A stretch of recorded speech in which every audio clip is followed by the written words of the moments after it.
eu já quero convidar você ao texto de Eclesiastes. Nós estamos em uma série de sermões, esse é o quarto sermão dessa série, e nós vamos ao capítulo mais famoso desse livro, capítulo 3 de Eclesiastes. Por favor, abra sua Bíblia, nós vamos ler versículo 1 a 15. Essa altura, eu acredito que você já deva estar familiarizado com Eclesiastes e sabe mais ou menos aonde encontrá-lo aí na Bíblia, né? Eclesiastes é um livro poético e, portanto, fica nessa seção logo após Salmos, Provérbios, Eclesiastes, mais aí para o meio da Bíblia. E nós vamos, como eu disse, para o capítulo 3, esse que é o capítulo mais conhecido, de onde vêm as expressões mais famosas de Eclesiastes. E até aqui nós temos visto quanto a vida debaixo do sol, ela não é só difícil, como também ela é repetitiva, com as suas inquietações, as suas circunstâncias exaustivas, e me parece que mexer com Correlete, o pregador de Eclesiastes, tem nos levado a viver algumas coisas bem práticas nesse sentido. Foi começar a estudar Eclesiastes que algumas coisas começaram a acontecer, por exemplo, lá em casa. A minha sogra teve algumas complicações pós-cirurgia, quase veio a óbito.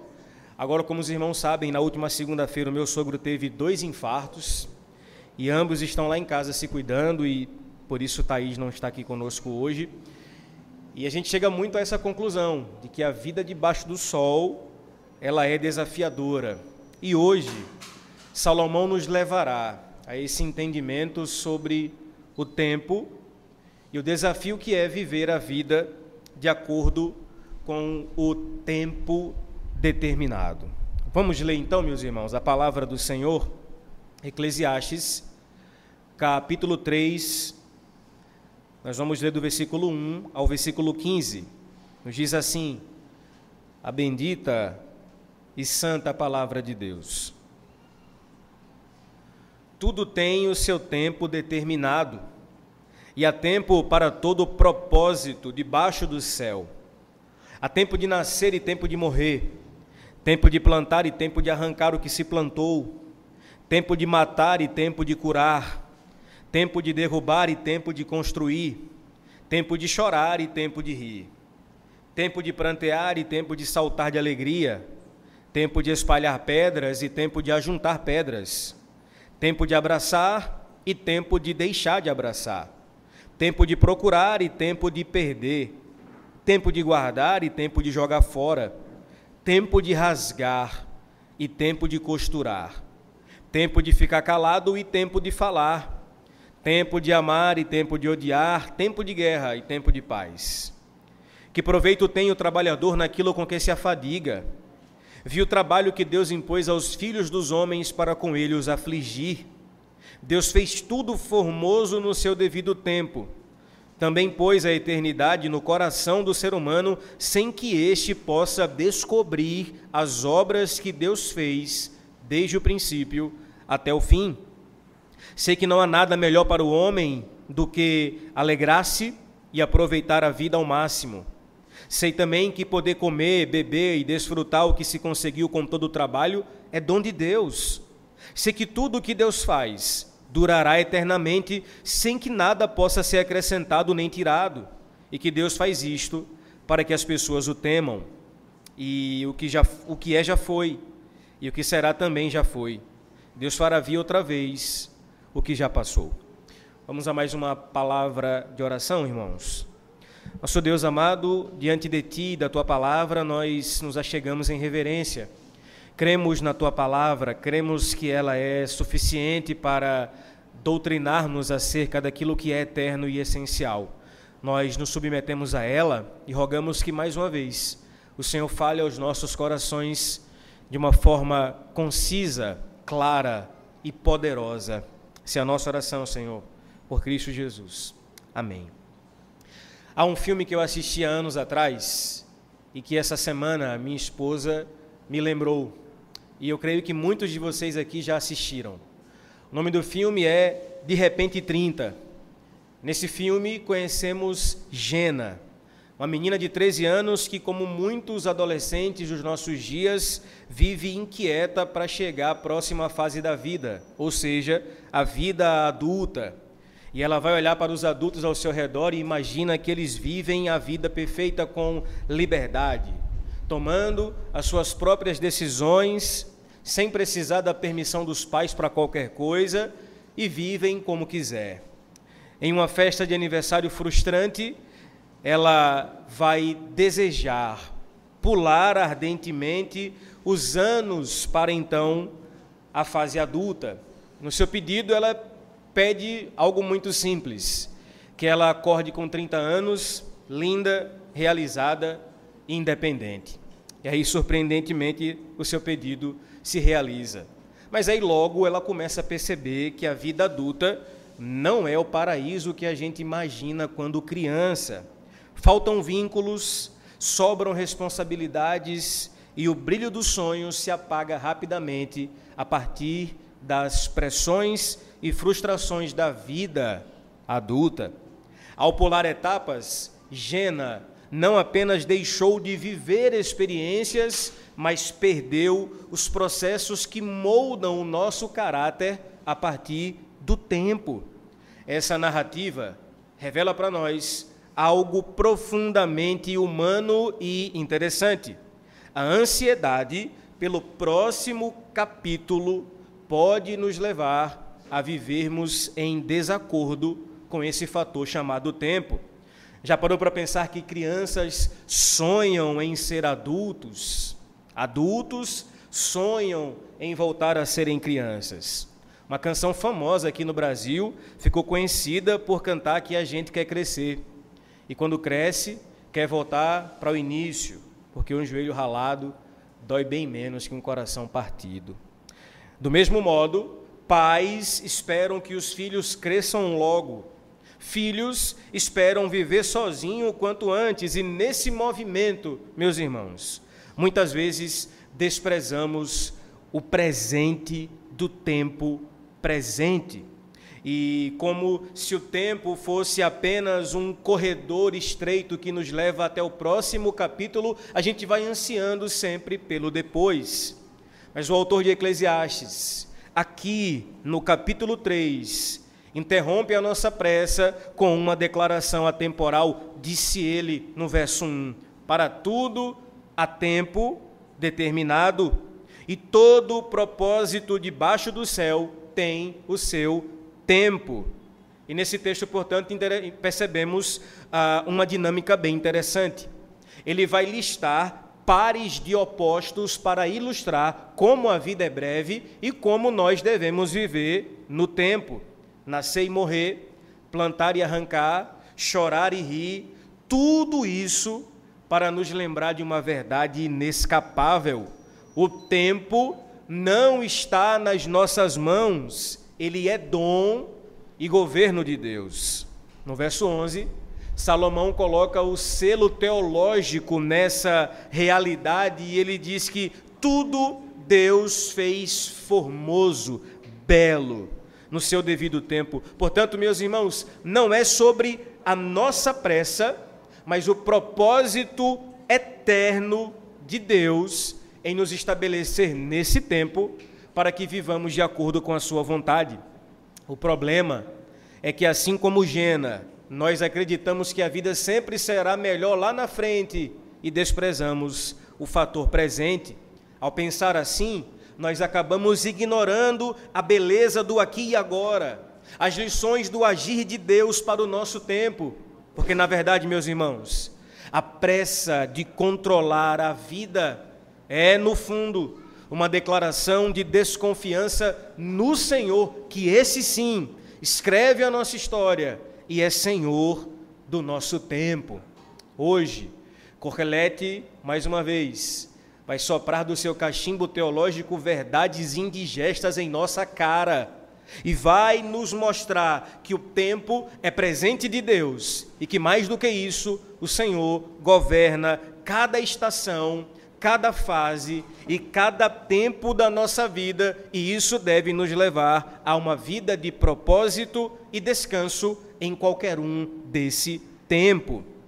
Kohelet, portanto, depois de sua conclusão sobre as experiências em busca de sentido no capítulo anterior, vai chegar a uma constatação que atravessa os séculos e que chega, meus irmãos, até nós hoje aqui. A constatação de que o tempo é algo precioso e, ao mesmo tempo, escasso. O tempo é como fumaça, vapor, névoa, vaidade, rebelde, algo que está diante de nós, mas que nós não conseguimos segurar. Aqui, portanto, o pregador nos mostra que o tempo, na verdade, nos permite experimentar as 3 dimensões da metanarrativa da Bíblia. No tempo, nós podemos experimentar a bênção da criação, porque cada novo dia é dom de Deus. No tempo, nós também podemos perceber a maldição da queda, porque sim, o tempo carrega a dor, a perda, o desgaste. Também no tempo, nós podemos experimentar com ansiedade a esperança da redenção, porque o tempo aponta para um fim, um clímax, onde Deus restaurará todas as coisas. O fato é, meus irmãos, que o tempo para nós é extremamente limitado. Como bem disse o reverendo Emílio Garófalo, você não lerá todos os livros que deseja, não visitará todos os lugares que almeja, não aprenderá todas as línguas que planeja, nem dominará todas as habilidades que deseja. Então, quando Kohelet aqui declara que tudo tem o seu tempo determinado, ele não está dizendo que você vai viver tudo isso aqui. A gente lê errado esse texto, né? A gente pensa assim, tempo de plantar e colher, e a gente acha que a gente vai plantar e colher, e na verdade não é isso. O que ele está dizendo é que acima do sol, Deus planeja tudo a partir da sua soberania. Não é que eu vou viver todos esses tempos e estações, mas é que Deus, por ser Senhor de todas as coisas, governa todas essas estações para que elas aconteçam em seu devido tempo.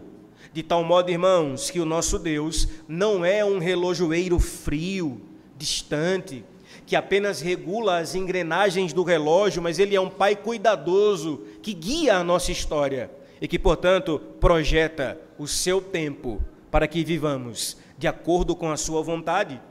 O grande resumo desse sermão em uma frase, meus irmãos, é o seguinte: na economia de Deus, há um tempo e uma estação para todas as coisas. Isso lhe faz descansar ou te deixa apreensivo? Há tempo para todas as coisas. Portanto, nesse trecho aqui de Eclesiastes, o autor vai usar uma técnica linguística interessante, chamada merisma.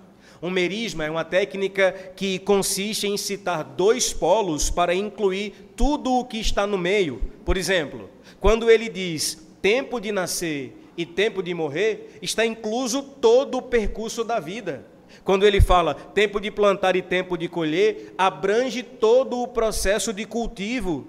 Tempo de chorar e tempo de sorrir, contempla toda a gama das emoções humanas. Ou seja, o que Kohelet está nos dizendo aqui é que Deus está envolvido em todos os aspectos da nossa vida, do início ao fim. E entre tudo que existe neles, Deus está interessado com tudo o que acontece na nossa vida a partir desse tempo. Não por acaso, o texto apresenta 14 pares de situação, que é exatamente o dobro do número bíblico da perfeição, que é 7, sugerindo, portanto, que nada escapa do controle do Rei do Universo. Ele abarca toda a extensão da experiência humana, do nascimento à morte, da guerra à paz, e tudo o que acontece nesse caminho. Mas sejamos sinceros, você já percebeu como, abaixo do sol, a nossa perspectiva é limitada e o quanto isso acaba danificando a nossa relação com o tempo, de tal modo que, geralmente, nós nos tornamos frustrados por causa da falta de tempo. E isso não vem de agora. Plauto, escritor romano, lamentou essa sensação quando inventaram o relógio de sol. Disse ele que os deuses confundam o homem que primeiro descobriu como distinguir as horas. Confundam aquele que cortou e partiu meus dias em pedaços tão pequenos. Há também uma frase anônima que provavelmente estava em um cartaz de procura-se. A frase diz assim: perdi ontem, em algum momento entre o nascer e o pôr do sol, 2 horas douradas, cada uma adornada de 60 minutos de diamantes. Não ofereço nenhuma recompensa, pois se foram para sempre. Eu mesmo me lembro que desde a infância eu sempre sentia um estranho aperto ao entardecer do domingo. Era como se o final de semana, ou o fim do final de semana, fosse trágico e a segunda-feira fosse uma pequena tragédia que estava chegando. E talvez, no seu caso, o problema com o tempo seja a sensação de que nunca é suficiente e que se o dia tivesse 28 horas, as coisas ficariam mais fáceis. Mas a verdade, irmãos, é que nós somos limitados e o pecado acaba distorcendo exatamente a nossa relação com o tempo, de tal modo que somente Deus é Senhor do tempo. E enquanto nós tentarmos, do nosso modo, ser donos do nosso próprio tempo, viveremos cansados, insatisfeitos e sobrecarregados. O pregador nos convida, então, a analisarmos o tempo sob o olhar de Deus. E vejamos, então, o que ele diz. No versículo 1 disse ele: tudo tem o seu tempo determinado, e há tempo para todo propósito debaixo do céu. Escute bem essa verdade. Salomão inicia o poema com uma verdade absoluta. O tempo não é um acidente, é um decreto. O tempo não é um acidente do percurso, ele é um decreto de Deus. Portanto, nada do que acontece é fruto do acaso cego, mas da mão sábia e soberana de Deus. Essa declaração, portanto, irmãos, é mais do que poética, ela é profundamente teológica.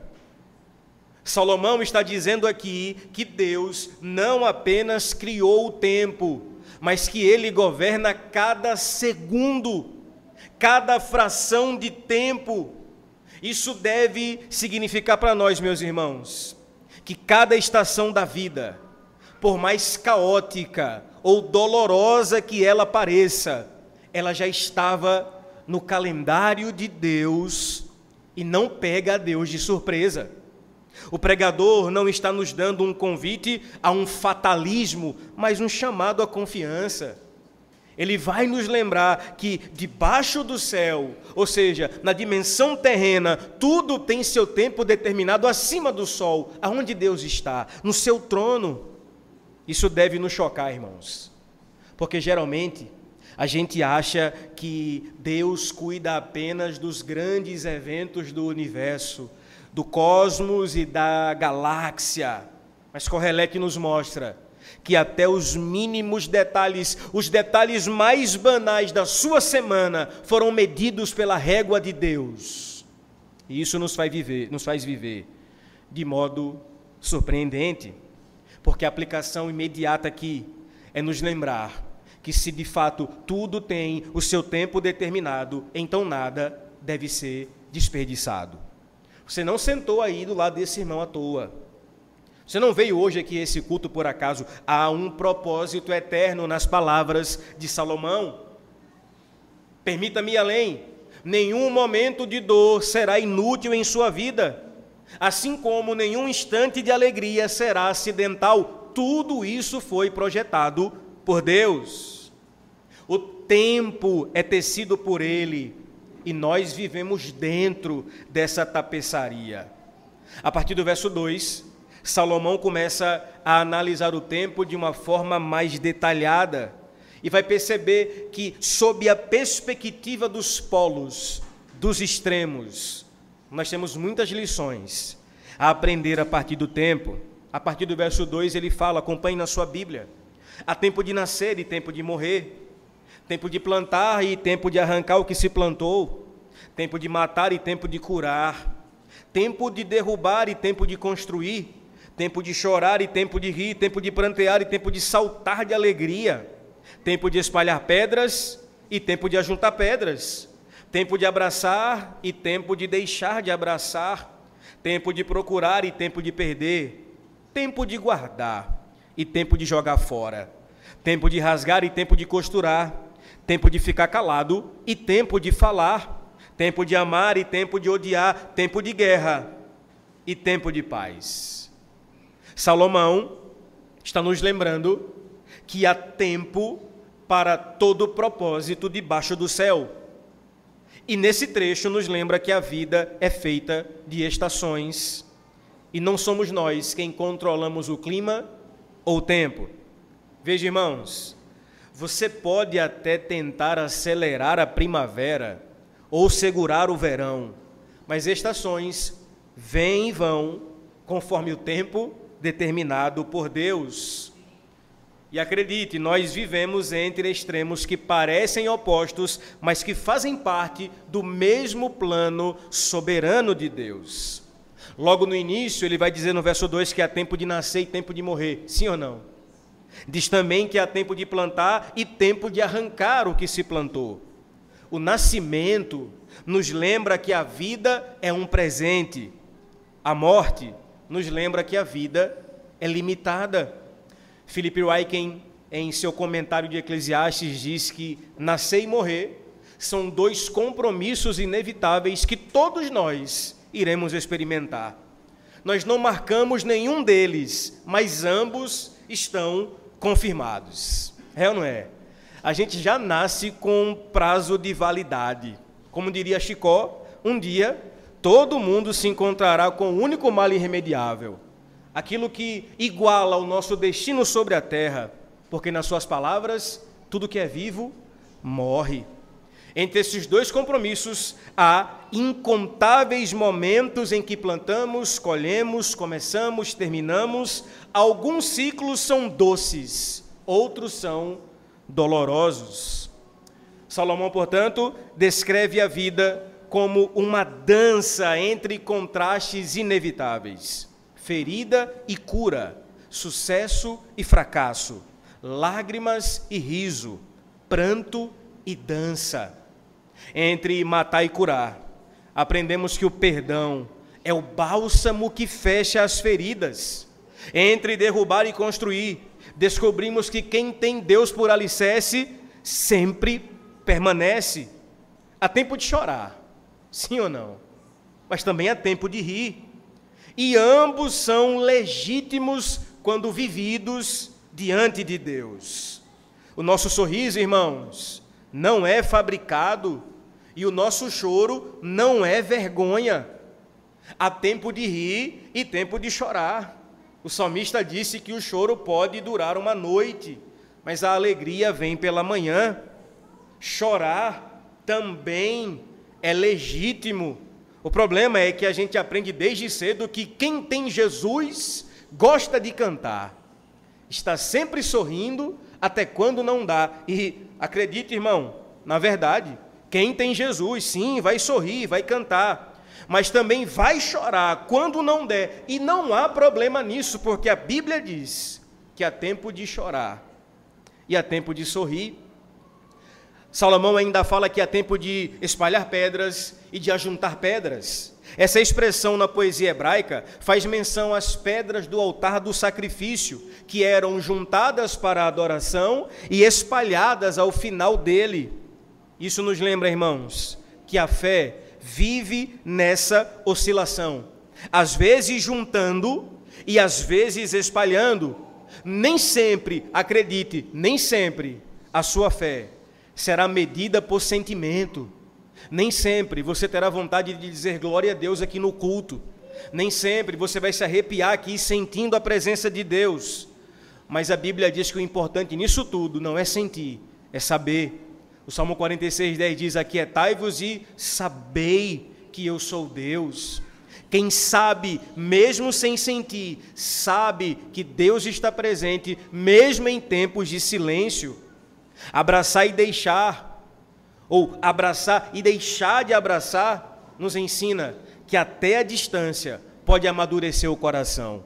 Você lembra na pandemia, quando a gente ficou sem contato físico, distanciamento, um tempo sombrio, um tempo em que até o nosso vocabulário mudou, expressões como lockdown e outras tantas nos afastaram por um tempo, e nós literalmente vivemos esse tempo, o tempo de deixar de abraçar. E Salomão está dizendo, tudo isso serve para o nosso amadurecimento. Ele ainda fala sobre tempo de rasgar e tempo de costurar, ou seja, Kohelet nos lembra que existem vínculos que precisam ser rompidos, mas também há relações e histórias que Deus costura novamente por sua graça, e louvado seja Deus por isso. Ele ainda diz que há tempo de calar e tempo de falar. Difícil, né, irmãos? Como é difícil. Sejamos sinceros, nós temos problemas em ficar calados e falar no tempo certo, sim ou não? Mas veja, nem sempre o silêncio é covardia, e nem sempre falar é coragem. Eu tenho visto isso lá em casa. A minha filha, Lara Noemi, está aprendendo a falar, e ela está na fase bem tagarela. Fala tudo, repete tudo, e um dia desses no carro ela começou a falar as cores: azul, branco, verde, roxo, rosa, preto. Aí do nada ela soltou um amarelo, bem assim, com todas as letras e de maneira bem perfeita. Eu e a mãe olhamos, sorrimos um para o outro, bem impressionados, e eu parei e pensei, cada nova palavra que ela fala traz alegria. Mas veja, antes de ela chegar ao tempo de falar, houve o tempo de ouvir. Ela ficou muito tempo ouvindo as palavras para aprendê-las e depois projetá-las. Isso me lembra, irmãos, que espiritualmente nós também precisamos aprender a ouvir antes de falar. Esse mesmo autor, em Provérbios, diz que como maçãs de ouro em salvas de prata é a palavra dita ao seu tempo. Ficar calado e falar no tempo certo é um grande desafio. Eu me lembro de um episódio de The Office, aliás, ontem eu encerrei mais uma vez essa série, em que Michael Scott, que é o personagem principal, bem falastrão, bem cômico, ele é o chefe do escritório, e em dado momento ele olha para a câmera e fala assim: às vezes eu começo a falar uma frase e nem sei onde ela vai parar, eu só espero encontrar sentido no caminho. E veja, quantos são assim? Falam pelos cotovelos e depois se arrependem. Na vida real, irmãos, isso não costuma dar muito certo. Sem contar aqueles que falam o que vem na cabeça e que são louvados por isso. Nosso tempo a gente exalta pessoas que, fulano é assim, ele fala o que vem na cabeça. Provérbio chama você de tolo, porque aquele que fala o que vem na cabeça não tem o filtro da graça. Meus irmãos, Salomão continua, ele diz ainda que há tempo para procurar e desistir, guardar e jogar fora. Veja bem, cada escolha dessa é um inventário da alma, é uma limpeza, um detox, decidindo o que edifica e descartando o que destrói. Há tempo de rasgar e costurar, de calar e falar. A sabedoria é discernir o momento certo para cada um desses episódios. E ele conclui dizendo que há tempo de amar e odiar, guerra e paz. E aqui Salomão está falando exatamente das emoções e das circunstâncias extremas que Deus nos faz viver para moldar o nosso caráter. E é assim ou não é? Há dias de guerra e dias de paz, dias de embate, dias de descanso, dias de luta, dias de glória, dias para amar, como disse ele, e isso é bom. Mas veja, tempo de odiar? Como assim? Entenda, irmão, o ódio também é um sentimento legítimo. Davi, o adorador por excelência, no Salmo 139, que é a coroa dos Salmos, a partir do verso 1, no meio da adoração, aquela belíssima adoração: Senhor, Tu me sondas, me conheces, sabe meu deitar, meu levantar, sabes quando eu me assento, quando eu me levanto, o Senhor conhece-me por dentro. Se você for até o versículo 21, ele vai dizer o seguinte: acaso não odeio os que Te odeiam, Senhor? E não desprezo os que se levantam contra Ti? Eu os detesto com ódio completo. Para mim, são inimigos de fato. Veja, no meio da adoração, ódio. Aí no verso 23 ele volta e diz: sonda-me, ó Deus, e conhece o meu coração. Prova-me e conhece os meus pensamentos. Você percebeu? Davi sente ódio, mas ele canaliza o ódio na oração, não nas pessoas. Esse é o nosso problema. Sentir raiva não é o pecado, é como eu me relaciono com o sentimento que eu estou sentindo. Eu tenho canalizado as minhas emoções em quem? Em Deus na oração, ou no meu cônjuge, ou no meu irmão, ou no meu amigo? Meus irmãos, não há pecado em sentir sentimentos ruins. O pecado é ser dominado por eles. Salomão conclui nos lembrando que Deus é Senhor do tempo e cada estação, por mais oposta que pareça, ela é conduzida pelas mãos do Senhor. Eu, estudando esse sermão e preparando, me lembrei de vários filmes e fiquei pensando qual que eu vou usar. Eu falei, já que eu estou lembrando de um bocado, eu vou usar pelo menos 2. E lembrei de outro muito conhecido, O Curioso Caso de Benjamin Button. Eu acho que você também já o assistiu. Esse filme é interessante, ele traz uma narrativa bem peculiar. Um personagem nasce com aparência e limitações de um idoso, e à medida que o tempo passa, ele vai rejuvenescendo. O enredo, portanto, é uma parábola sobre a inversão do curso natural da vida e sobre como, mesmo assim, o tempo continua a nos escapar. Nós não conseguimos controlar o tempo. Benjamin vive o que todos nós gostaríamos, a chance de reviver a juventude com a sabedoria e a maturidade da vida adulta. Mas mesmo nesse cenário, ele não escapa das dores, das despedidas, das perdas e das limitações.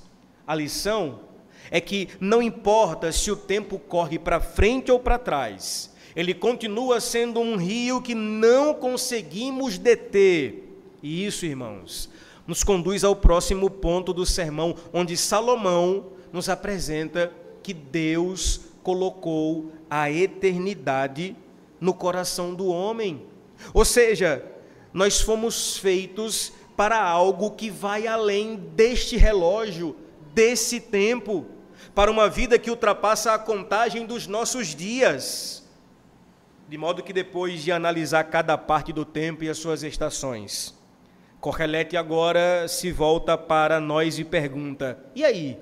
O que é que nós fazemos com o tempo que temos então? E a resposta dele se organiza em 4 convites.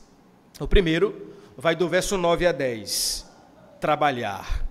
O segundo, verso 11, admirar, contemplar. O terceiro, verso 12 a 13, alegrar-se. O quarto, verso 14 a 15, temer. Comecemos então pelo trabalho. O que fazer com o tempo que Deus nos deu? Olha o que diz ele no verso 9 e 10. Que proveito tem o trabalhador naquilo com que se afadiga? Vi o trabalho que Deus impôs aos filhos dos homens para com ele os afligir. Você que é leitor mais atento de Eclesiastes deve estar se perguntando: eu acho que eu já ouvi essas palavras antes, sim ou não? Porque de fato não é a primeira vez que Kohelet vai falar sobre trabalho. Parece até que é um tema repetitivo, de fato é, mas há um motivo para que ele volte ao trabalho. Lembre-se, Salomão está em busca do sentido da vida e está experimentando nas coisas se há razão para o sentido nelas. E por isso é que ele vai voltar a assuntos que ele já falou antes. Pense assim, eu não sei você, mas eu, quando estou buscando algo que perdi, geralmente a carteira. Eu acho que eu sou campeão mundial de perder a carteira. Quando eu perco a minha carteira, eu sempre procuro em lugares óbvios e não tão óbvios assim. E geralmente eu volto a esses lugares para ver se de repente ela brota e aparece ali e por alguma razão ela está ali. Então eu geralmente saio procurando debaixo do travesseiro, na gaveta do guarda-roupa, mas de repente no lixo da pia do banheiro, vai que está lá, alguém colocou, não sei. No fim, Eu sempre acabo voltando para procurar em lugares que eu já procurei. É exatamente o que Salomão está fazendo. Ele já falou sobre trabalho. Ele já disse que é cansaço, que é fadiga, que debaixo do sol, ou seja, nesse mundo sem Deus, o trabalho é cansativo. E agora ele vai voltar e vai examinar o trabalho sobre outro ângulo, sobre outra perspectiva. E ao que parece, ele vai chegar a mais um tom negativo sobre o trabalho. Ele vai dizer aqui qual é a vantagem, qual é o proveito que o homem tem do seu trabalho, contanto que ele se afadiga. E veja, meus irmãos, o problema é que o trabalho, desde a queda, ele carrega um peso que não estava no plano original. No Éden, Adão trabalhava e isso era prazeroso, frutífero e refletia a glória de Deus. Mas depois do pecado, o trabalho se tornou cansativo, sujeito às frustrações, injustiça, ganância. E aí como é que é a nossa relação com o trabalho? Ela pelo menos é em dois níveis: cansaço e contemplá-lo. Sim ou não? Quantas vezes você já fez algo bom no trabalho e falou, que legal, estou feliz e realizado, eu fiz algo bom, fui elogiado, fui reconhecido. E quantas vezes o cheiro do ambiente do trabalho já lhe cansou só de você chegar? E essa é a nossa vida debaixo do sol. Trabalhamos e vamos vivendo nessa tensão. Aqui, meus irmãos, Salomão está dizendo que se nós não tivermos a sabedoria de entender o tempo de todas as coisas no trabalho, nós vamos ter dificuldades e pelo menos vamos cair em dois pecados. O primeiro, não termos tempo para nada, só para o trabalho.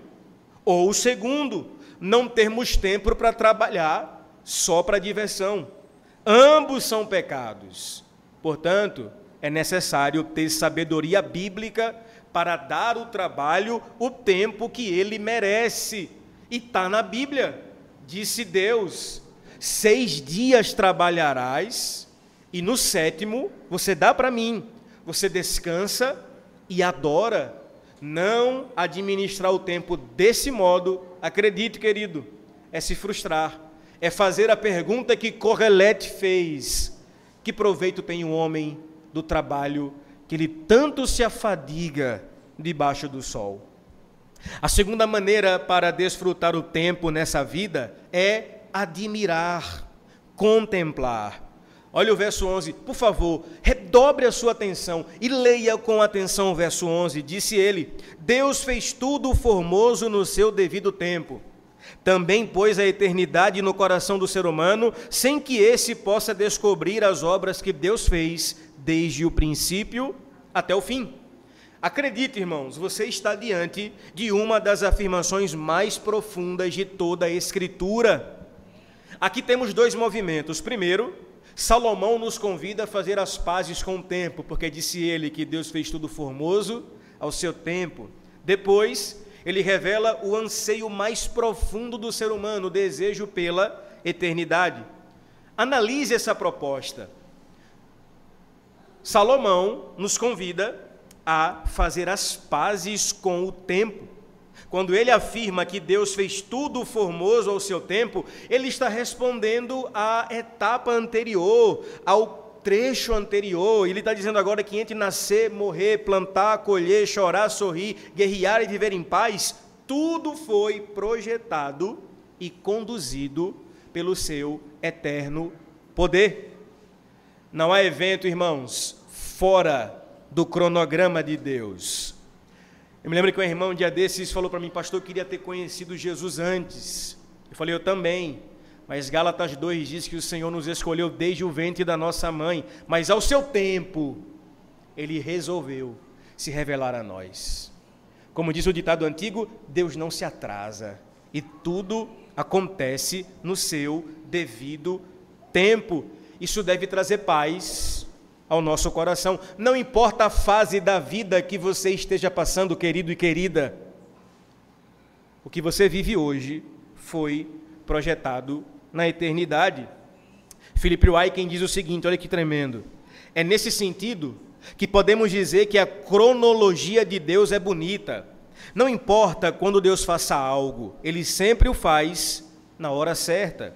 Ele sabe a hora para derrubar e edificar, para guardar e jogar fora, para a guerra e para a paz. A pergunta que fica aqui é a seguinte: você crê na pontualidade de Deus, irmão? Você crê na pontualidade de Deus, não apenas para o mundo em geral, mas você crê na pontualidade de Deus para a sua história, aqui, hoje, agora? Você confia mesmo que na agenda de Deus, para as estações da sua vida, você está vivendo agora aquilo que Deus projetou para que você viva? Meus irmãos, às vezes, escute bem, às vezes, está no lugar certo, no tempo de Deus, em vez de estar no lugar errado no nosso tempo, pode salvar a nossa vida. Setembro está chegando e setembro é sempre um mês muito reflexivo para mim por causa do 11 de setembro. Aquele foi um evento que me marcou profundamente. Sempre que se aproxima o 11 de setembro, eu fico imerso em estudar e filmes e documentários sobre tudo aquilo que aconteceu, porque eu estava assistindo Dragon Ball Z no dia e interrompeu a programação para trazer aquela noite. Brincadeira, mas porque de fato foi um evento que mudou a história da nossa geração. E, irmãos, o que eu acabei de falar se cumpre muito em alguns detalhes desse dia. Pessoas que estavam no lugar certo, na hora exata, no tempo de Deus. Há relatos de pessoas que escaparam da morte por causa de detalhes incríveis, porque se atrasaram para o trabalho, porque o despertador tocou e ele não ouviu, porque perdeu o trem, enfim. Por exemplo, Gary Wills, um engenheiro, dormiu além do horário e o seu despertador não tocou. E ele estava a caminho do World Trade Center quando o primeiro avião atingiu a Torre Norte. Se ele tivesse saído no horário que sempre saía, ele estaria no prédio naquele exato momento do ataque. Um outro exemplo é de Clark Kent, e sim, esse era o nome dele mesmo, não é o personagem lá não. Ele era um técnico de som, ou é um técnico de som, e decidiu, no caminho, parar para comprar cigarros, antes de entrar na torre. E essa pequena demora fez com que ele escapasse do impacto e está vivo aí até hoje. Me lembro um dia que eu saí logo cedo, todos os dias, logo quando eu casei aqui, morava aqui, bem aqui no Manuel Preto, e eu todo dia saía para comprar pão, bem cedinho, acho que 6h30 da manhã, e pontualmente eu estava lá. Aí um dia eu me atrasei por alguma razão que eu não lembro agora, eu cheguei, acho que eram umas 7h10. Eu cheguei na padaria, aquele clima tenso assim, todo mundo olhando para a cara do outro, o que foi, gente? Aí a moça, acabou de ter um assalto aqui, roubaram todo mundo, levou celular, levou isso, levou aquilo. E ela falou assim: e você sempre vem na hora que estava acontecendo o assalto. Seu santo é forte, viu? Eu falei: é o mais forte que tem. Deixa que ele domina todas as coisas.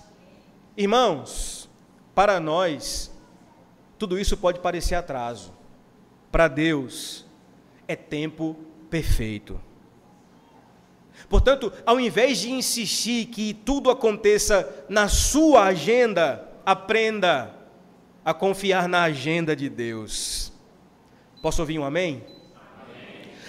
A segunda parte desse versículo contém uma das chaves para entender toda a Bíblia. Disse Salomão: Deus pôs a eternidade no coração do ser humano. Você consegue entender isso?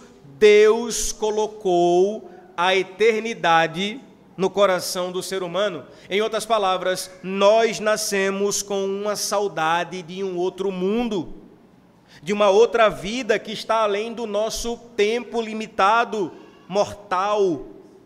O pregador aqui se vê preso entre dois mundos, o tempo e a eternidade. Enquanto Deus vê o quadro completo, irmãos, você e eu vemos apenas uma fração. Os teólogos chamam isso de desiderium aeternitatis, uma expressão latina que expressa o desejo pela eternidade. E todos nós nascemos com esse desejo. Nós fomos criados para a eternidade. É por isso que a morte nos choca tanto. É por isso que quando você está diante de um caixão, você fica tão abismado, porque você não foi feito para a morte. Nós somos feitos para a eternidade. Zekias Wine disse que a humanidade ainda tem Éden nas suas veias. E isso, irmãos, é visível em todos os povos. Escute bem essa história. Don Richardson, que é um missionário e missiólogo, conhecido por seus livros, um dele bem famoso é O Fator Melquisedeque, um livro muito interessante sobre como Deus atua nos povos que não o conhecem. E ele também é conhecido por suas missões em vários lugares, inclusive na tribo Sawi, na Indonésia, que era uma tribo totalmente isolada e canibal. E olhe como ele relatou o desejo da eternidade no coração daqueles povos. Ele vai dizer que ao pregar o evangelho teve muita dificuldade, porque, por exemplo, ao contar a história de Jesus, as pessoas começavam a gostar de Judas, porque na cultura deles a traição era sinal de sabedoria, de esperteza, de astúcia.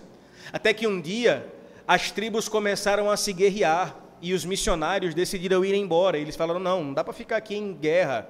Só que os índios já estavam acostumados com a presença deles e gostavam deles ali, porque eles acabaram levando muitos mantimentos e benefícios para a tribo.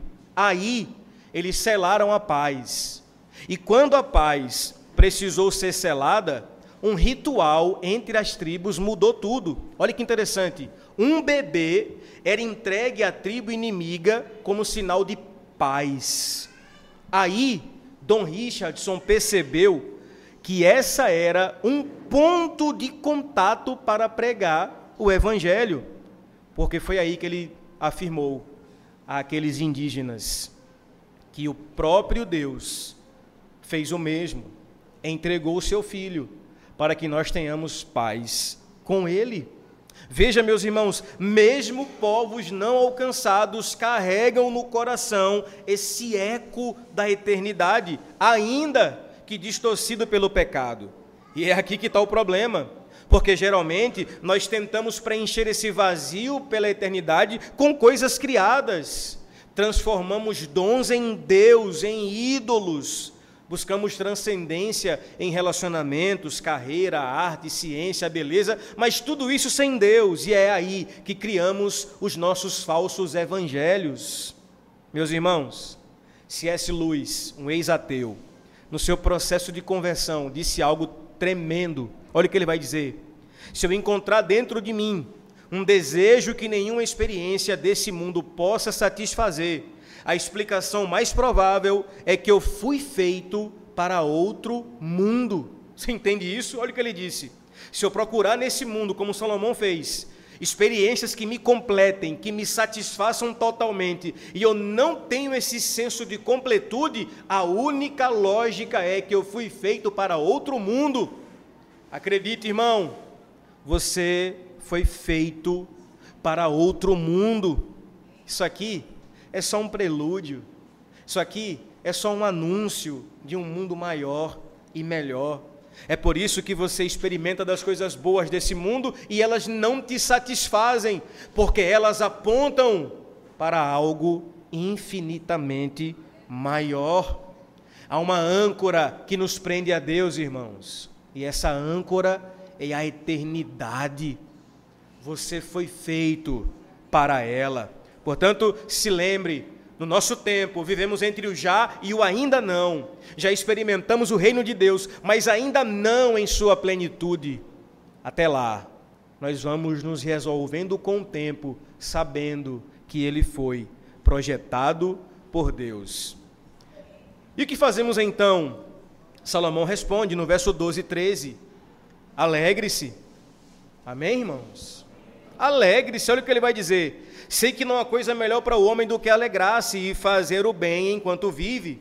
E também que todo homem coma e beba e goze do bem de todo o seu trabalho. Isto é dom de Deus. Alegre-se. Salomão não está aqui incentivando a uma busca por prazer desenfreada, a um hedonismo sem consequência. A gente já viu há 2 domingos atrás o seu alerta sobre essa tentativa. Mas ele está dizendo que nós devemos entender um princípio teológico da criação. Deus criou o homem para desfrutar do fruto do seu trabalho, não encontrar satisfação nessas coisas, mas entender que Deus e suas dádivas não estão divorciados. No Éden, meus irmãos, Adão e Eva trabalhavam e comiam do fruto da terra como parte da bênção de Deus. O problema é que, após a queda, o trabalho tornou-se cansativo, o pão vem com suor, com lágrimas, e experimentamos ingratidão, ganância, e aqui Correlete diz: pare agora e escute isso. Olhe para o prato que Deus colocou diante de você hoje, saboreie e reconheça que é dom de Deus. Acredite, querido, a xícara de café quente pela manhã que aquece a alma antes de um dia corrido, a refeição na família do dia a dia em que você troca experiências e risadas compartilhadas, o churrasco no sábado, porque domingo é dia do Senhor, no sábado com os amigos, celebrando não apenas a carne, mas a comunhão, o vinho que alegra o coração e nutre os bons momentos, um passeio no fim de tarde percebendo a beleza do pôr do sol, ou uma viagem de férias explorando novos lugares. Acredite, essas alegrias são legítimas, não dão sentido à vida, mas nos lembram da bondade de Deus nesta vida. O pecado é idolatrar essas coisas, assim como desprezar essas coisas. O Senhor nos convida a recebê-las como um lembrete de algo eterno, de um grande banquete, naquele grande dia em que estaremos diante do nosso Senhor. Por fim, Salomão nos convida a, nesse tempo presente, temer ao Senhor. Verso 14 e 15. Sei que tudo quanto Deus faz durará eternamente, nada se lhe deve acrescentar e nada se lhe deve tirar. E isto faz Deus para que os homens temam diante dele. O que é já foi, e o que há de ser também já foi. E Deus fará renovar-se o que se passou. Olha que interessante como é que Salomão conclui. Depois de mostrar as estações da vida, a nossa relação com o tempo, Salomão é enfático ao dizer que Deus fez tudo isso, ou seja, o tempo como ele é, para que o homem o tema. Temer a Deus, irmão, não é ter pavor de Deus, mas é viver com reverência, admiração e submissão a Deus. Temer a Deus é levar Deus a sério. A lógica de Salomão aqui é muito clara. Se Deus controla o tempo, nós não o controlamos, então devemos temê-lo, reverenciá-lo. Se tudo o que ele faz permanece, nós devemos reconhecer que ele é o Senhor da história. Portanto, uma família que ora antes do alimento não está simplesmente abençoando a comida, mas reconhecendo o doador dessa comida. Um empresário cristão que recusa negócios fraudulentos teme mais a Deus que a perda do lucro. Um jovem que se guarda na pureza sexual não está seguindo uma cartilha moral, está temendo ao Senhor a qual ele ama mais do que qualquer coisa. O mundo, meus irmãos, vive como se o tempo fosse um recurso para manipular. Temer a Deus é reconhecê-lo como o Senhor do tempo. Permita-me caminhar para a conclusão com a nossa já tradicional aplicação cristocêntrica. Olha que interessante. Se Deus é soberano sobre as estações, e se nós, naturalmente, não temos uma boa relação com o tempo por causa do nosso pecado, então Jesus Cristo, como Deus encarnado, é Senhor do tempo e nos mostra como viver de forma sábia no tempo. Ele não apenas viveu no tempo, mas ele preencheu o tempo com significado. Primeiro, Jesus veio no tempo perfeito. Gálatas 4:4 diz que, vindo, porém, a plenitude do tempo, Deus enviou o seu Filho, nascido de mulher, ou seja, nada no seu nascimento foi ao acaso. Não foi cedo demais, nem tarde demais. Foi no momento que o Pai determinou. Segundo, Jesus viveu cada estação com perfeição. Quando lemos o Evangelho, meus irmãos, percebemos que Eclesiastes 3 fala sobre Jesus. Porque veja, Jesus viveu o tempo de curar. A Bíblia diz que ele curou leprosos, abriu os olhos dos cegos, restaurou paralíticos. A Bíblia diz que ele viveu o tempo de derrubar. Ele expulsou os cambistas do templo, confrontou líderes hipócritas. Também viveu o tempo de edificar, chamou discípulos e edificou sua igreja na confissão de Pedro. Também viveu o tempo de chorar diante do túmulo do seu amigo Lázaro. João 11:35 diz que Jesus chorou. Também chorou sobre Jerusalém perdida. Ele também viveu o tempo de se alegrar. Diz a Bíblia que ele se regozijou no Espírito quando os discípulos voltaram da sua missão. E sobretudo, meu irmão, Jesus morreu na hora exata. Não foi vítima do acaso, mas cumpridor da agenda do Pai. Ele mesmo declarou, João 2,4, ainda não é chegada a minha hora. Mas em Mateus 26,18 disse ele, a minha hora é chegada. Até a sua morte foi cronometrada pela eternidade, cumprindo a agenda de Deus. Eclesiastes 2 não é sobre mim, 3 não é sobre você, não é sobre mim, é sobre Jesus. Somente Ele pode cumprir todas as estações do tempo de forma perfeita. E o que Ele nos convida a fazer? A remir o tempo. Eclesiastes 3 descreve o cronos, o tempo cronológico, o tic-tac que não para. Mas Jesus viveu no Kairós, o tempo oportuno, o momento divino de agir. É aí, irmãos, que ele entra no nosso cronos para nos conduzir ao seu Kairós. O nosso cronos corre para a morte. No Kairós de Cristo, o relógio aponta para a vida eterna. Quando nós confiamos em Cristo, aquele que nunca se atrasou, descansamos na sua pontualidade. Aí, o tempo deixa de ser o nosso inimigo, quando andamos com o Senhor do tempo. A Jesus toda a honra e toda a glória. Me permita concluir, irmãos, com mais um filme. Adam Sandler é um dos atores mais conhecidos de Hollywood. Ele que tem várias comédias, geralmente leves, com histórias que muitas vezes trazem lições de vida disfarçadas de humor. Em 2006, ele estrelou um filme chamado Clique, uma comédia com um toque de fantasia e drama.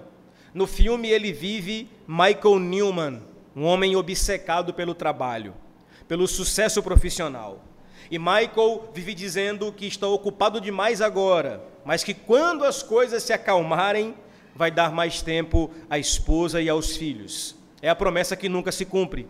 Um dia, ele recebe um controle remoto mágico. Para controlar o tempo, ele pode avançar ou retroceder partes da vida. Uau! Sensacional, né, irmãos? Coisa nenhuma. Isso é tragédia.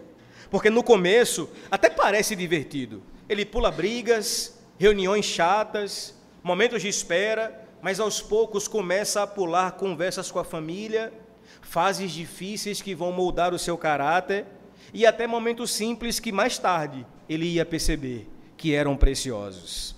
E aí o controle começa a agir sozinho, programado pelas escolhas que ele fez. Ele perde anos sem perceber e quando se dá conta, a vida passou rápido demais. O trabalho e as conquistas ficaram, e o tempo com as pessoas que ele amava não volta mais.